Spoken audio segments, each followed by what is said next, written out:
Hello friends, welcome back to my channel. என் பேர் இக்பால். இன்னைக்கு நான் வந்து கோரேகாவ் அப்படின்ற ஒரு இடத்துக்கு வந்திருக்கேன். ரிவர் சைடு 120 அப்படின்னு சொல்லக்கூடிய ஒரு சைக்கிள் 1.5 years ஆயிருக்கும் ஒருத்தவங்க வாங்கி யூஸ் பண்ணிட்டு இருந்தாங்க. ஸ்விம்மிங், ரன்னிங், சைக்கிளிங் இது மூணுமே பண்ணக்கூடிய ஒரு காம்படிஷன் பேர் வந்து ட்ரையத்லான். ஸோ அதில் பார்ட்டிசிபேட் பண்ணக்கூடியவங்க ஒருத்தவங்க வந்து இந்த சைக்கிள் யூஸ் பண்ணிட்டு இருந்தாங்க. ரீசெண்ட்லி அவங்க ஒரு புது ரேஸ் பண்ணக்கூடிய சைக்கிள் வந்து பர்ச்சேஸ் பண்ணிட்டாங்க. ஸோ இந்த சைக்கிள் சும்மா தான் இருக்குது, யாருக்காவது சேல் பண்ணலாம் அப்படின்னு கொடுத்துட்டாங்க. கோரேகாவ் பை ட்ரெயின் தான் வந்துட்டு சைக்கிள் பர்ச்சேஸ் பண்ணியாச்சு. ஸோ இப்போ நான் வந்து மெதுவோட அண்ட் உப்மா ஆர்டர் பண்ணியிருக்கேன். சாப்பிட்டுட்டு வீட்டுக்கு போகணும், ரிட்டர்ன்.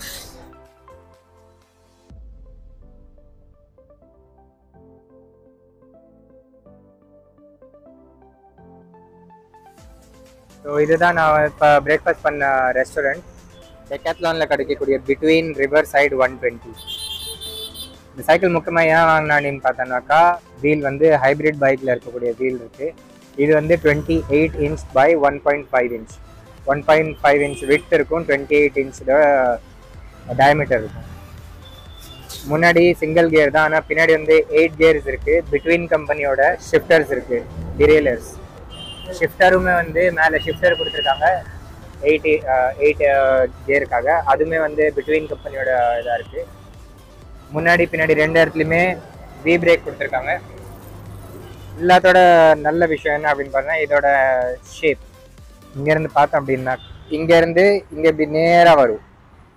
ஆனால் இதில் எப்படின்னா இப்படி கீழே போயிட்டு வருது. ஸோ இதில் என்ன பெனிஃபிட் இருக்குது அப்படின்னாக்கா, இது வந்து மென் விமென் ரெண்டு பேருமே ரைட் பண்ணலாம்.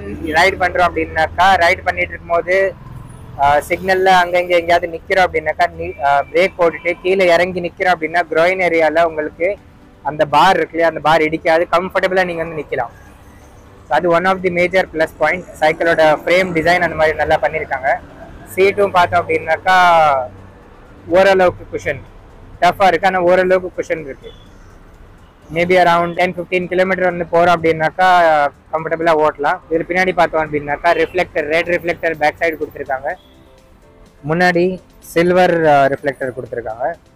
பிட்வீன் மெகாஸ் ரேஷியோ 8 கியர் ஷிஃப்டர்ஸ்.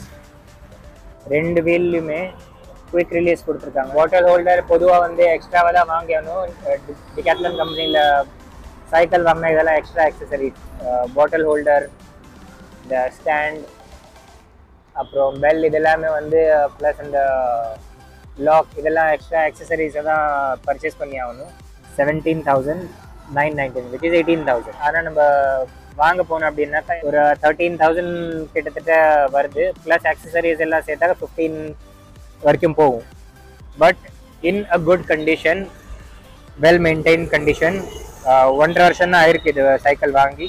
இப்போ ரீசெண்டாக நான் வந்து இந்த மாதிரி கேமரா ஹோல்டு பண்ணுறதுக்காக இந்த ஸ்டாண்ட் வாங்கியிருக்கேன். வீட்டிலேருந்து கொண்டு வந்தேன், இப்போ தான் செட் பண்ணேன்.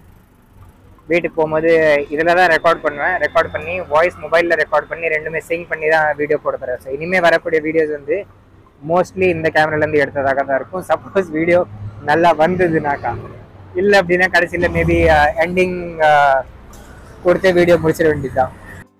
நான் இப்போ ஓட்டிகிட்டு இருக்கிறது கொஞ்சம் அப்ஹில் தான் போயிட்டுருக்கு ரோடு. 5th கியரில் ஓட்டிகிட்ருக்கேன்.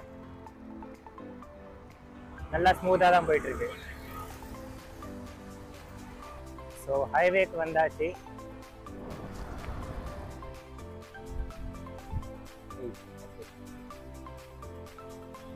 ரோடில் ஓட்டுறதுக்காக கம்ஃபர்டபுளாக, ஸ்மூத்தாக, sufficient enough speed. Hybrid bikes வந்து பொதுவாக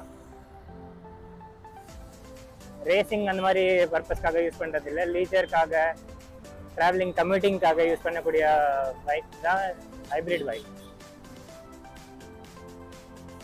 இந்த ஹைப்ரிட் பைக்கு தகுந்த மாதிரி இப்போ இருக்கக்கூடிய ஸ்பீடு வந்து போதுமான ஸ்பீடு தான்.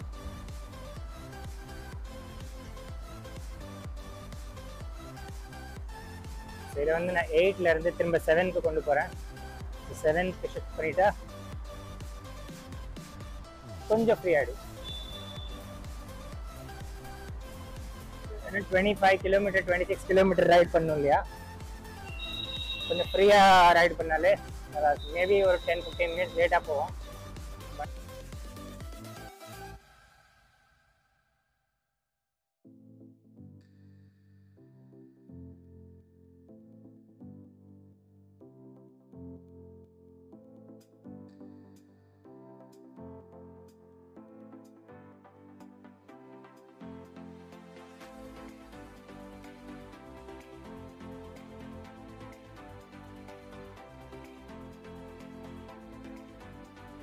ரொம்ப பெரிய லேக். இங்கேருந்து பார்த்தீங்கன்னாக்கா உங்களுக்கு முன்னாடி அங்கே வரைக்குமே கூட லேக்கோட கண்டினியூஷன் தெரியும்.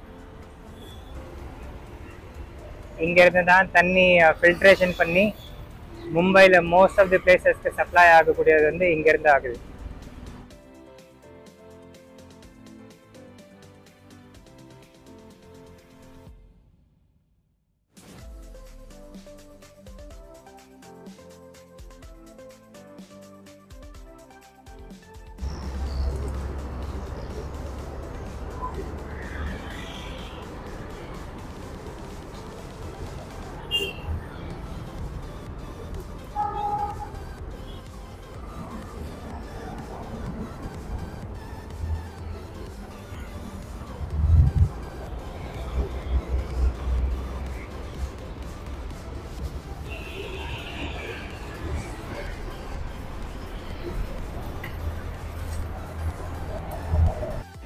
வீடியோ எடிட்டிங் பண்ணதுக்காக உட்காரும் போது தான் ஞாபகம் வருது, நேற்று நான் க்ளோசிங் வீடியோ ரெக்கார்ட் பண்ணுறதுக்கே மறந்துட்டேன் அப்படின்னு. வீட்டுக்கு போனதுக்கப்புறமா நிறைய வேலை இருந்ததுனால கொஞ்சம் பிஸியாக இருந்துட்டேன்.